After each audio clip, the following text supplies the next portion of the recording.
waaw xam nga le 7 janvier 2025 président de la république dafa signé benn décret ni dafay généraliser l'indemnité de logement boo ñëwee ci biir université yi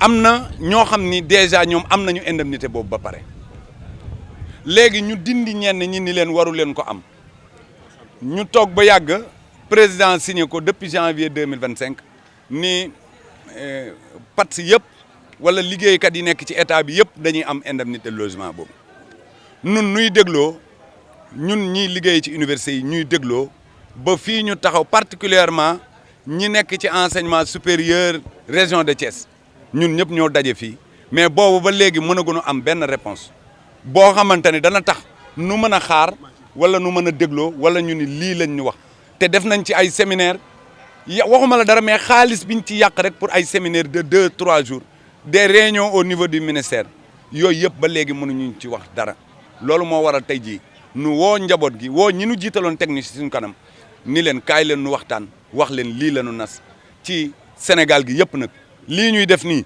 foo dem ci université Sénégal yi tey loolu la ñu nekkee dañu jiital ndàmpaayu dëkkuwaay yi waaye mënuñu nekk ñun ñëpp Sénégal lañ nekk ñun ñëpp enseignement supérieur lañ nekk nga ni kii na am ndàmpaay kii bu mu am nga ni kii nañ ko defal juróom benn fukki at ak juróom ñu ni kii nañ ko defal juróom benn fukki at ñu ni kii nañ ko jox lii nga ni kee déedéet waru ko am te ñun ñëpp ñoo bokk fi ñu nekk loolu moo waral tey ñu daje fii pour wax àdduna Sénégal particulièrement le président de la République ni que tant que lii réglé wul njàng du fi am bu normal incha allahu rabbi li muy tekk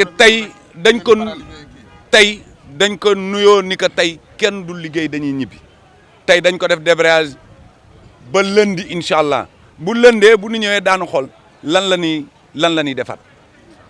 affaire fu mu tàggatémbe si gouvernement bi de façon globale c'est à quel niveau. ci gouvernement bi fa la tàggatémbe ndax bu ñu ñëwee ci ministre bi li ngeen di laaj c'est légitime li ngeen di laaj c'est normal ministre de l'enseignement supérieur même le ministre des finances toog na ak ñun mu wax loolu mais kon fan la tage kon diggante ministère ak président de la présidence wala diggante ministère de l'enseignement supérieur wala PM loolu lépp lijjantiwuñ ko xam nga lan la ñuy lijjanti fi ñu toll nii am leen seen ndàmpaay ngi nii am leen seen juróom-benn fukki at ak juróom ngi nii. yéen nasaraan yi wala yéen jàngkat yi damay wax souvent nag ni cadre ak intellectuel bokkul cadre day am ay diplôme intellectuel mën na bañ a am diplôme mais lu cadre bi def mu def lu ko supérieur xam ngeen ni administration c'est la continuité maanaam li kii commencé def bu demee bu keneen ki ñëwee day continuer document boobu liñ ci waroon def yëpp def nañ ko fu mu tege nag c'est le ministre c'est le président c'est le ministre de l'enseignement supérieur loolu la ñu bëgg ñu wax ñu ci lu leer. tey boo ngeen ñaax seen camarades yi à la mobilisation et au respect du mot d'ordre ndax da ngeen ragal ne am na ñoo xam ne dafa am lu ñu tiit parce que ñi fi daje ñëpp néew na par rapport ak ni ngeen toll.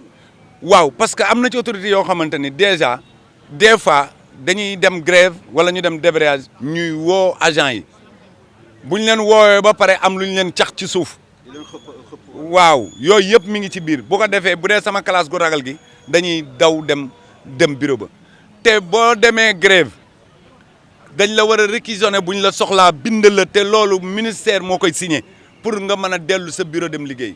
bu ñuy ponctionné loolu eggaguñ ci bis buñ ci eggee am nañ taxawaay buñ ciy def bu mat sëkk ku ko xalaat ñun xalaat nañ ni ñu koy defee bu yàgg ku xalaat ne da ngay ponctionné salaire bisimilah salaire yaa ngi noonu. sama laaj bu mujj sant yaa ngi wax laajte fii ndax am nañu fayeeku après nga ni université le 22 fayeeku nañu looy leeral ko. li ma bëgg a wax mooy. université Thiès fayeeku nañu le 22 mai. bi ñu fayee ko le 22 mai boobu tey le 3 juillet salaire juin yi jotaguñ ci waaye nag boo yoree autorité boo xamante ne moom bu ko neexee day ñëw naan la noo texte bi la mais chaque jour dafa am texte am esprit am lettre. voilà mel na ne laata ngeen di daaneel bundu xatal xoqatal yi ngeen doon wax ne na gars yi pare recteur am ngeen ay xibaar yi ngeen jot ci moom. waaw effectivement léegi nii la ñu jot xibaar ni yàgg na ko def nag.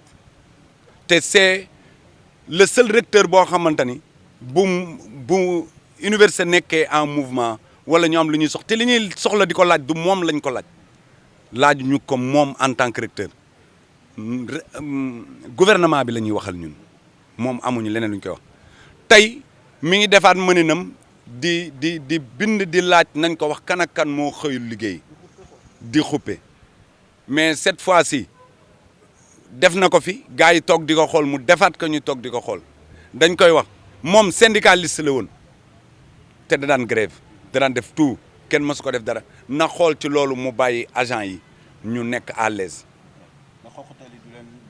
dellooloowuñu ginnaaw daf ñuy motiver xoqatali daf ñuy motiver te incha allah dinañ dem ci fu lu mu ci bëgg rek dinañ ko ci def incha allah.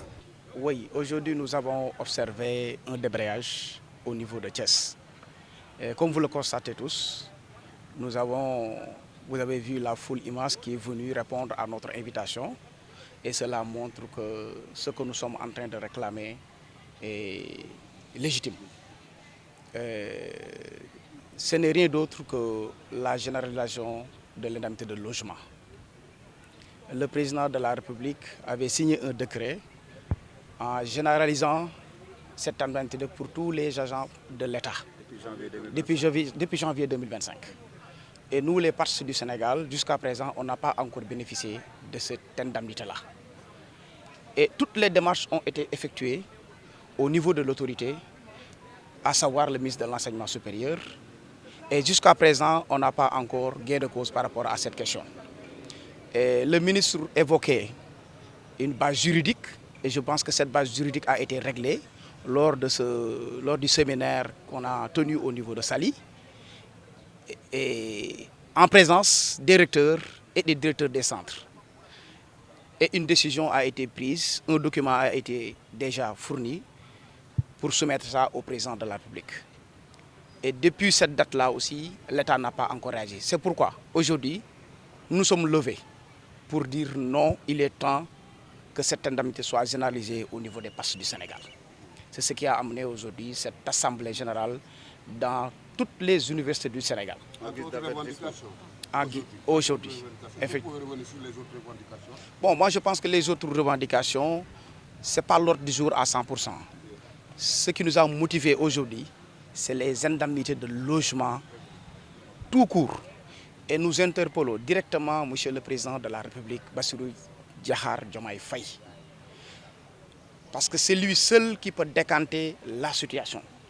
Et ça commence à perdurer. Et on peut plus... Non, c'est un avertissement. Aujourd'hui, c'est un débrayage. On a observé ce débrayage. Après juste cette assemblée générale, tous les agents vont rentrer chez eux. Et dans les semaines à venir, nous allons passer à la vitesse supérieure. Et si on passe à cette vitesse supérieure-là, on va paralyser le système éducatif au niveau de l'enseignement supérieur. Donc, peut-être un peu de patience parce que nous l'avons vu, c'est un nouveau gouvernement qui est là, ou bien vous allez dire comme tout le monde que l'État c'est la continuité?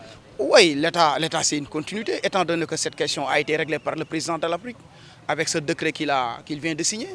Donc nous, ce que nous demandons juste c'est la généralisation. Donc pour moi, la question juridique elle est réglée. Et la revendication elle est légitime. Sur toutes les bases, elle est légitime. Donc ce que nous voulons, dans les meilleurs délais, c'est la généralisation de l'indemnité de logement au niveau des partis du Sénégal. Et l'âge de la retraite? Oui, l'âge de la retraite aussi, c'est une question. Mais dans les prochains jours, nous allons aussi venir avec vous parler de cette question.